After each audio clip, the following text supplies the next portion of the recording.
اتعلم من كابتن عبد الحميد السني كفرود، لكن كمدرب انا اعلمه. ليه بقى؟ عشان هو ولا بيعرف يغير، ولا بيعرف يحط تشكيل، ولا بيعرف يقول محاضرات، ولا بيعرف يتكلم. انت لو كان بيلعبك وكنت جايب جوان، قسما بدين الله اللي بيلعبوا معاه بيقولوا نفس الكلام. انت لو كنت بتلعب ما كنتش مش بتلعب. من طلائع الجيش، خد بالك، اي حد لعب معاه في حته بيقول نفس الكلام اللي انا بقوله. مش بتكلم على فرقه طلائع الجيش. يا ابني هو في حد يكسب ماتش يجي يخش اوضه اللبس يقول لك إيه الاداء؟ انا مش اخر حاجه افكر فيها الاداء. اداء ايه اللي انتوا مش مهم اداء؟ هو في حاجه اسمها كده يا عمر؟ والله العظيم ما بهزر، ما في حاجه اسمها كده.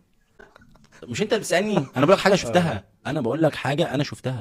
عبد الرحمن قال بنلعب تقسيمه 11 ضد 11. يعني هقول لك ايه، هقول لك بنلعب كل واحد عايز حاجه بيعملها.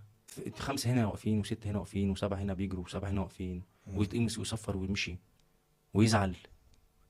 يا عم اعمل تكتيك، اعمل تمرين، اعمل طب تمرين. يعني ده كاس قلبي انا ما بتكلمش